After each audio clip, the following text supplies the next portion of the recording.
welcome to our video presentation. My name is Xurui Xing and I am the first one. My topic is Trumponomics, tariff impacts between the United States and Taiwan. Hello everyone, today I'm going to talk about Trumponomics, tariff impacts between the United States and Taiwan. First, what is tariff? It is taxes collected by government established custom from importers and exporters when goods pass through a nation's custom territory. This taxation behavior is aimed at managing and regulating import and export trade, while also contributing to national revenue. We know that for imported goods, levying tariffs can increase their price in the domestic market, thus affecting as much as their competitiveness and market share. For exported goods, levying tariff may impact the price and volume of domestic products in the international market. Then we want to talk about reciprocal tariff. It is a strategy to promote bilateral trade, 双边贸易. And we know that its mean in trade agreement, the two countries concluding the agreement grant each other lower tariff rate or even tax exception for import goods based on the principle of equality and mutual benefit. And what is reciprocal tariff under Trumponomics? And it means that for any country imposing tariff on U.S. originating products, the U.S. will respond in kind by levying tariff and an equivalent rate on that country's export to the U.S. And we also know that it aims to resolve the long-standing trade imbalance between the U.S. and other countries, and strengthen both economic and national security. And we know that Trump viewed tariff as a core tool for achieving America first, and the reciprocal tariff policy has three main goals. First is revitalize domestic industry and employment, especially the manufacturing industry. It's especially to increasing the cost of import to attract companies to return to USA. For example, TSMC increased its investment in the US by 100 billion due to the policy pressure. Second is to reducing the trade deficit. The purpose of reciprocal tariff is to decrease import dependence. The U.S. trade deficit reached hundreds of billions of dollars in 2024, notably with China, Vietnam, and Taiwan. And third is geopolitical leverage, using tariff to force negotiations, such as imposing 125% tariff increase on China, which the intentions of containing its technology and economic development. And what does a reciprocal tariff mean in the context of the U.S.-Taiwan trade? According to an executive order issued in August 2025, a provisional reciprocal tariff of 20% is being levied on goods imported from Taiwan to the United States. First, we can know for Taiwanese exporter, it may shock the entire supply chain because it would increase the cost and decrease the competitiveness, especially for industrial goods, components, or intermediate material that rely heavily on the U.S. market, and it may shift Taiwan's importer to other markets or moving their productions based out of Taiwan. And second is it may cause uncertainty and instability because this reciprocal tariff might be adjusted changed or cancelled at any time based on political or economic circumstances. It makes it difficult for exporters to predict cost and market access conditions. How the United States and Taiwan implemented or faced reciprocal tariff under Trumponomics. First, we have to know what is Trumponomics. Its goal to revitalize American manufacturing and particular emphasis on fair trade rather than free trade. It's including two major aspects. First is tax reduction represents domestic deregulation. Second is trade represents external tightening. These two aspects can be broken down into five main focuses. Tax reduction, reduction of federal government regulations, lower energy costs, eliminating the trade deficit, and expanding public spending programs. And now we can see U.S. tariff on Taiwan. We know that the U.S. President signed the tariff executions of Taiwan's tariff is 20%, but we still have some products exceptions like electronic components and ICT. It remained on the list, and we know it will cause limit impact on electronics, mainly because these two products which constitute the majority of Taiwan's export. And then, what is Taiwan's response? First, we can separate into two different types. One is government response and second is corporate response. In President Lai Ching-te 5 strategy, they have negotiation to improve reciprocal tariff, providing industry support program for impacted sectors, proposing mid to long-term economic development plans, shaping the Taiwan plus US new layout, and the last is launching an industry listening tour. How can corporate respond? First is international review and simulation. Second can multi-layer strategy. Now we want to talk about alternative policies toward to tariff. What is trade protection? It refers to the use of tariff, quotas, or other administrative measures to reduce the competitiveness of foreign companies or goods, thereby achieving the goal of protecting domestic industry and products. And in this chapter, we are going to talk about two of trade protection. One is tariff and the other is quota. And now we can use this diagram to compare these two different policy tools. First is method of protection. Tariff is make foreign goods more expensive and quota is to restrict import quantity. And we know that tariff can make more government revenue, but quota is usually none. How of these tools impact on consumer?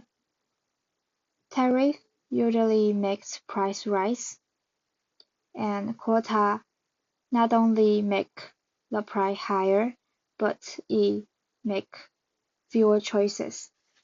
Then we see corporate rivalry. Tariff is that any quantity can be imported, but quota may make competition significantly reduce.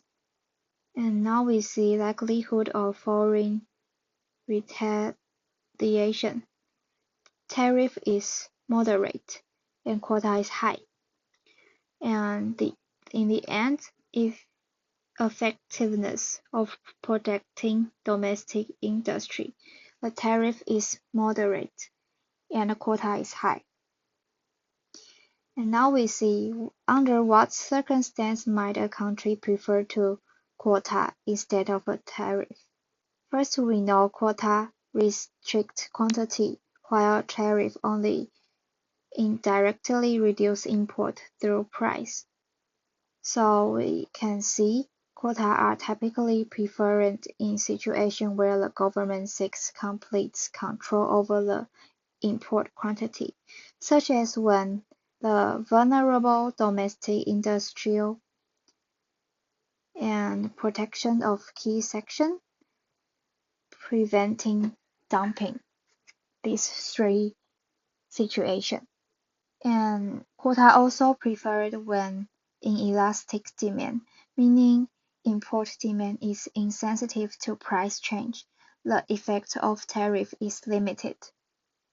And how do these two policies differ in their impact on market efficiency and government revenue?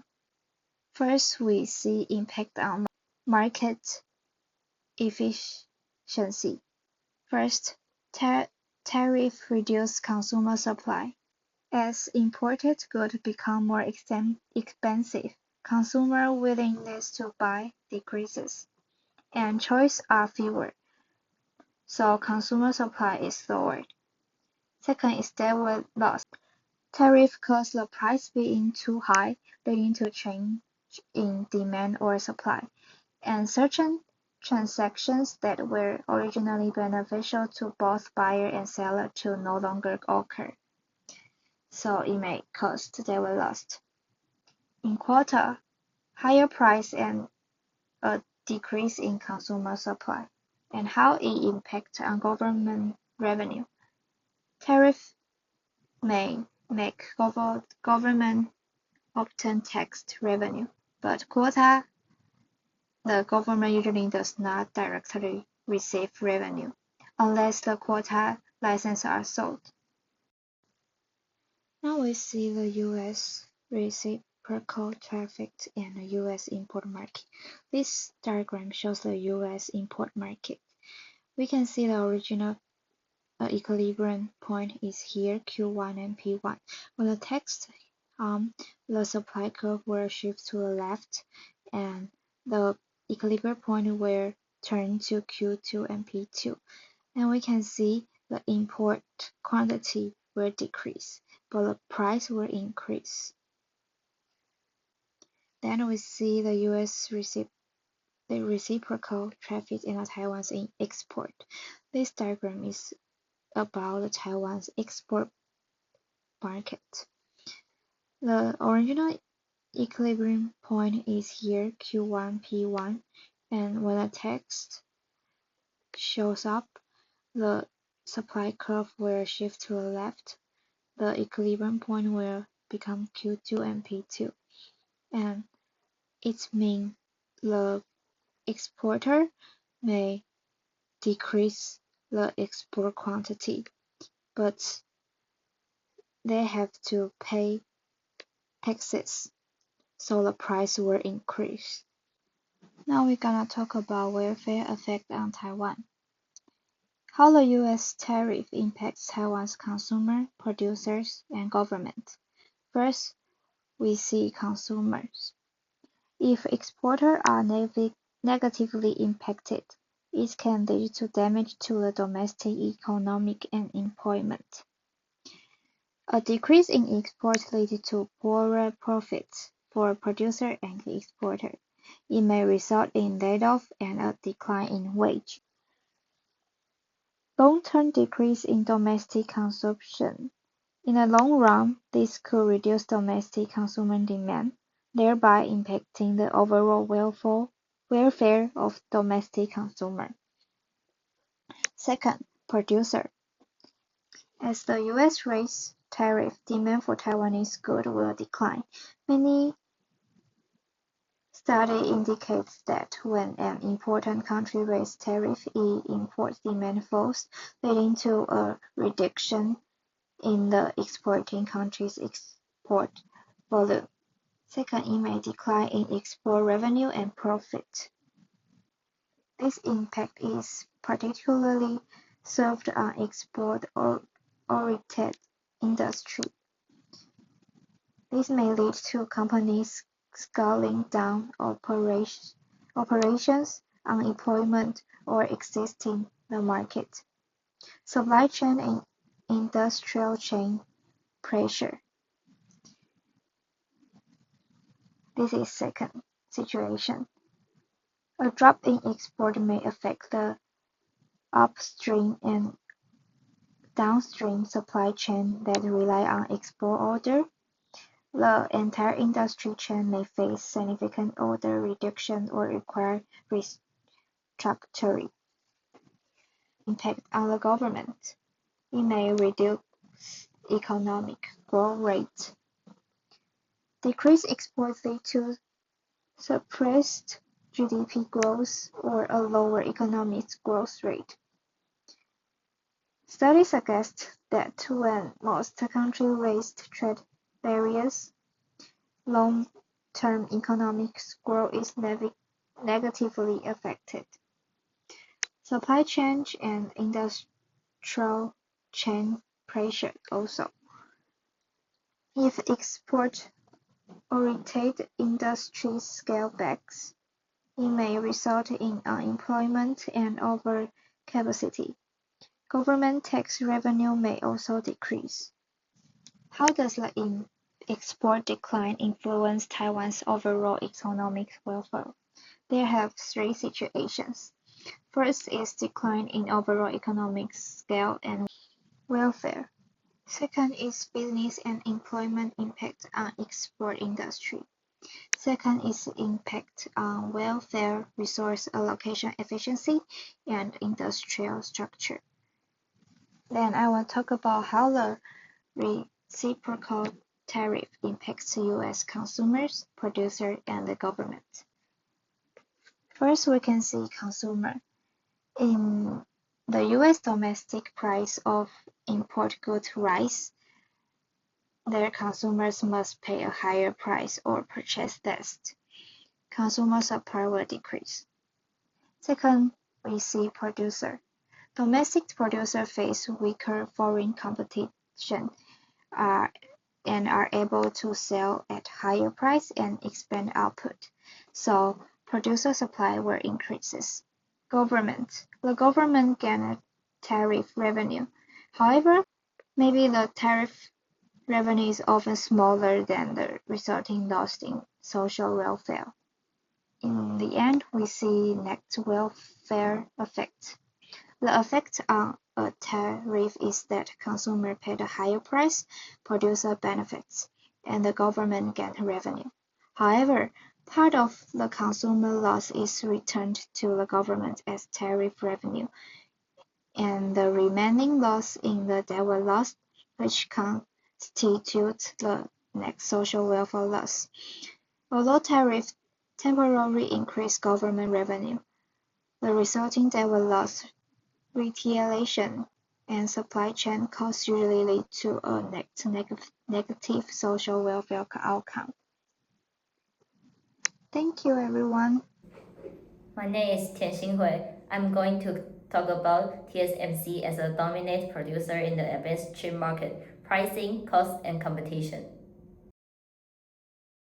Next, I will present an economic analysis of TSMC as a dominant producer in the advanced chip market. This presentation applies the monopoly model from our textbook to a real-world example.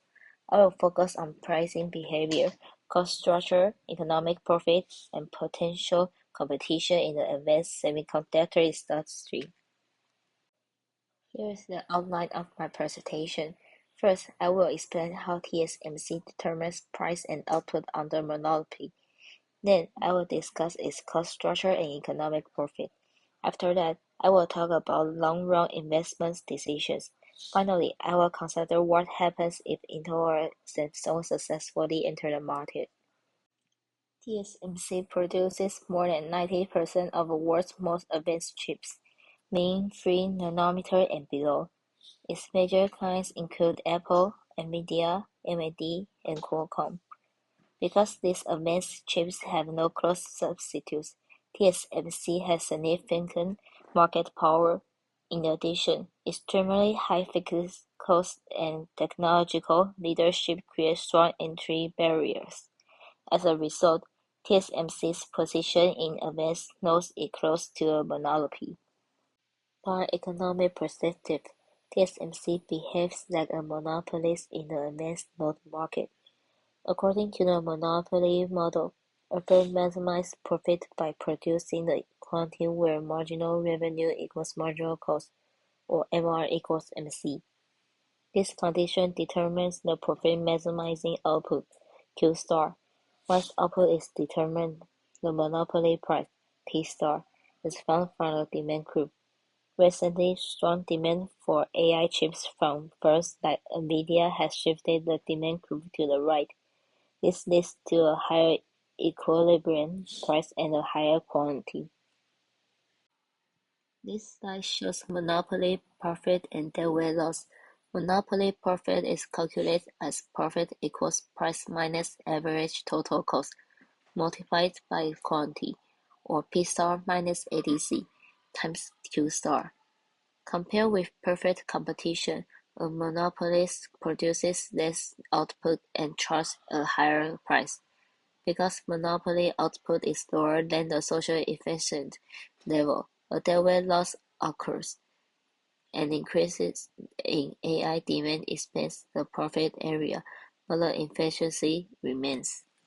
TSMC's dominance is strongly related to this cost structure. Fixed costs are extremely high. For example, EUV lithography machines cost more than $150 million each. Building a new advanced fab, such as in Arizona, costs over $40 billion. In addition, advanced node research and clean room operation involve large sunk costs.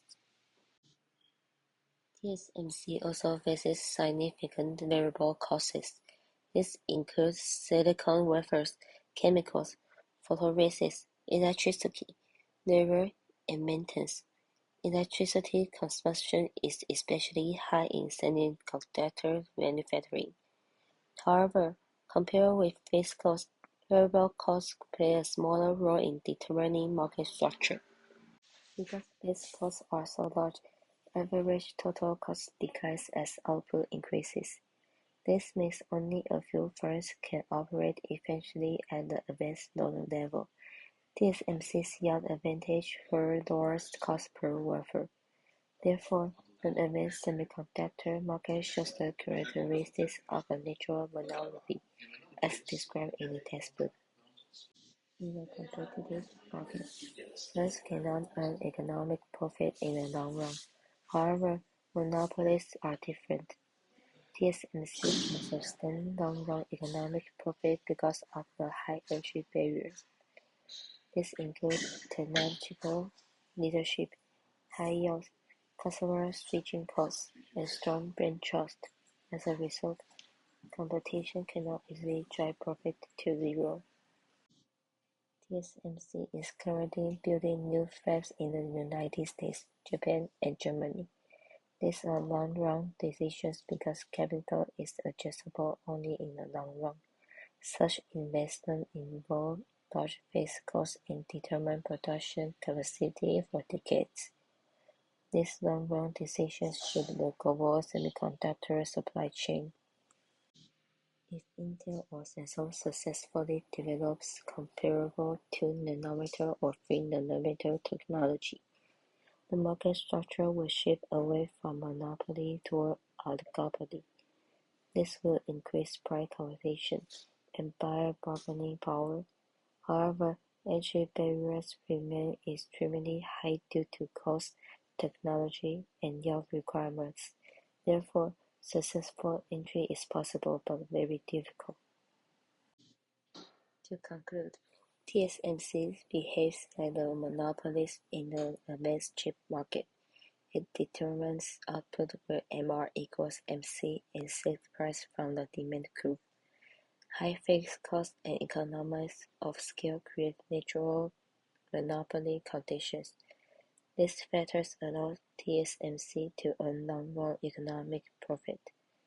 Although future entry may change the market structure, TSMC's dominance remains strong. Thanks for your listening. My name is Guo Ting'an, and I'm going to talk about air pollution and negative externalities, why the market fails and how to fix it.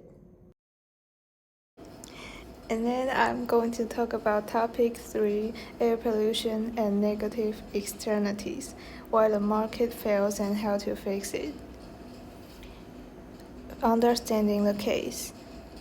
And I'll give a real-world example of air pollution, the emissions of SO2 and NO2 from coal-fired power plants.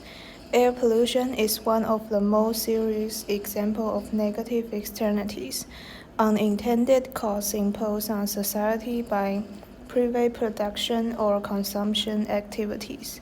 Many countries still rely on coal-fired electricity generation to meet energy demands, making it a primary source of air pollution. And there are 3 negative externalities about air pollution. The first is health costs, respiratory diseases.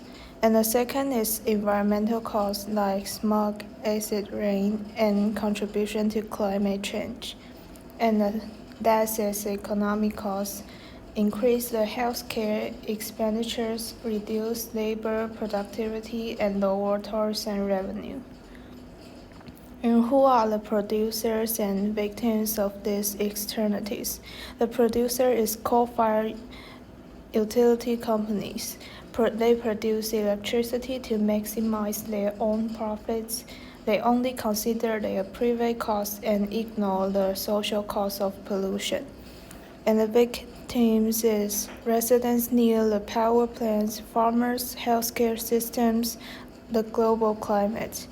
Barely health, environmental and economic consequences of the pollution without receiving compensation. And why the negative externality leads to market failure. Market failure occurs when resources are allocated inefficiently, meaning society's total welfare is not maximized. Private cost versus social cost. The marginal private cost is the cost the power plants incurs to produce one more unit of electricity. And the marginal external cost is the additional cost imposed on third parties due to the production of one more unit of electricity. And the marginal social cost is the marginal private cost plus marginal external cost. And failure of the price mechanism. The power plant bases its output decision on marginal private cost. The market price fails to reflect the full social cost. Consequently, at the market equilibrium, the social cost exceeds the social benefits, leading to overproduction and excessive pollution. Graphical analysis. Let's look at the diagram. It's about the case we talked before. There is a demand curve, represents the marginal social benefit, which is the value society obtains from consuming one more unit of electricity. And there is a private cost curve. The supply curve represents the marginal private cost. This is a supply curve when external costs are not considered. And there is a red line, social cost curve, represent the marginal social cost. Due to the presence of negative externalities, the marginal social cost curve lies above the marginal private cost curve. And the vertical distance, the marginal social cost minus marginal private cost, is the marginal external cost. Let's compare the equilibrium. The market equilibrium is on the QM and PM, where D equals to marginal private cost. the actual output in the market without government intervention. And there is a socially optimal equilibrium Q plan and P plan, where demand equals to marginal social cost, the output level that maximizes total social welfare. Government intervention. The market produced too much pollution without government intervention. For every unit of output between Q plan and QM, the marginal social cost is higher than the marginal social benefit. This means the cost to society of producing these extra units of electricity outweighs the benefit they provide. The power plant, focusing only on marginal private costs, expands production to QM, which is efficient for society. And let's talk about deadweight loss. Deadweight loss represents the social welfare loss due to the inefficient market quantity. It is a triangular area that represents the loss in total welfare to society. In the graph on the right, the deadweight loss is a triangle between Q plan and QM, bounded by the supply curve and the demand curve. And let's look at the diagram. The market equilibrium is QM, PM, and the total surplus is A plus B plus C plus D plus E plus F plus G. And the social optimal equilibrium is Q plan, P plan, and the total surplus is A plus B plus C plus D plus E, and the deadweight loss is F plus G. Who gains and who loses? The producers gain and the victim loss. Producers, the power plants, they produce the QM minus Q plan units that they otherwise shouldn't, realizing a private profit without bearing the full social cost. Victims, the society, they suffer the additional external costs generated by the QM minus Q plan units of production, and this cost exceeds the benefit of the electricity. How does this deadweight loss represent inefficiency? The deadweight loss proves that the resource allocation at QM is inefficient. If output were reduced from QM to Q plan, the net gain to society would increase by the amount of the deadweight loss. Therefore, deadweight loss represents the portion of potential social welfare that is unrealized. Correcting the market failure. Common and control. There are two implementation methods: standards and regulations, and technology requirements. Standards and regulations are the government sets a maximum emission limits, like prescribing the maximum SO2 emission limit per kWh of electricity for coal-fired power plants. And technology requirements is mandating the installation of specific pollution control equipment, such as wet scrubbers. And then let's talk about pros and cons. Advantages are certainty and speed. Pollution reduction resources are relatively certain and direct, and can quickly address urgent pollution problems. And the disadvantages are lack of efficiency and lack of innovation incentive. Imposing uniform standards on all producers ignores differences in abatement costs across firms. A high abatement cost firms and a low abatement cost firms are required to meet the same standard, meaning it is not the least cost method of achieving total reduction. Firms only need to meet the standard, removing the motivation to continue investing in the research and development of cleaner technology. What is a Pigouvian tax? A Pigouvian tax can align private incentives with social welfare, and the Pigouvian tax rate should be set to internalize the externality. The tax rate T must be set equal to the external cost at a socially optimal quantity. By setting T equals to external cost, the firm's new effective cost curve becomes marginal private curve plus T. This new curve exactly aligns with the marginal social cost, ensuring that when the firm maximizes its private profits, it is simultaneously achieving the maximum social welfare, where D equals to marginal social cost. Let's look at the diagram.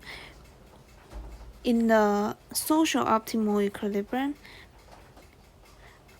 the demand is in Q plan, but supply QM, so it's too much. And if we have a Pigouvian tax, just like the purple arrow in the diagram, it represents a tax and move the supply, the marginal private cost curve, upward to the marginal social cost curves. So the new equilibrium will be Q plan and P plan, and the total surplus will be A plus B plus C, and there is no deadweight loss. And next is real-world policy example, and I'll take Taiwan's air pollution control fee as an example. Taiwan's Air Pollution Control Act mandates that both stationary pollution sources like factories and power plants and mobile pollution sources like vehicles must pay fees based on the types and quantities of air pollutants they emit. This is essentially a Pigouvian tax mechanism designed to internalize the cost of pollution. The collected fees are used to establish an air pollution control fund, which is specifically dedicated to funding pollution prevention and control efforts. And the fees have effectiveness and challenges. The pollution control fee creates clear cost pressure on high polluting industries, incentivizing firms to adopt cleaner technologies and reduce emissions. Data indicate a significant reduction in key pollutant emissions after implementation. And there are three challenges. One is difficulty in setting the rates. Accurately assessing the marginal external cost of air pollution is extremely difficult, meaning the actual fee rate may not precisely equal the optimal Pigouvian tax rate. And the second is implementation and monitoring. Substantial resources are required for monitoring emissions and conducting audits to ensure firms accurately report their pollution levels. And the third is political resistance. Any policy that increases costs for manufacturers and industries often faces political lobbying and opposition. And extended thinking. International externality problem. Pollution emitted by the source country, like country A, can travel via atmospheric circulation, affecting nearby or distant countries like country B. This generates an international negative externality, worsening market failure. Decision makers in country A only consider their own marginal private costs and the domestic external costs. They completely ignore the external costs imposed on country B. Consequently, country A's pollution level will be significantly higher than the global socially optimal level. Sovereignty challenge. Due to the limitation of national sovereignty, no single international government exists to force country A to implement a Pigovian tax or command and control policies. Can international cooperation serve as a Pigovian mechanism? International cooperation, such as the EU emissions trading systems or reduction commitments under the Paris Agreement, can be viewed as a broad Pigovian mechanism. A carbon tax or called carbon fee is a direct Pigovian tax. Cap and trade. While mechanically different, its effect is economically equivalent. The government sets a total limit, and the resulting market price of the pollution permit corresponds to the marginal abatement cost. This functions as an implicit Pigovian tax, incentivizing the least cost reductions among participating nations or companies. Mechanism advantage. International agreements provide a platform for affected countries, polluting countries, to exert pressure through negotiation, sanctions, or compensation to force the polluting country to internalize the international external costs, thereby pushing global output toward the global socially optimal level. Thanks for your watching and listening. Bye bye.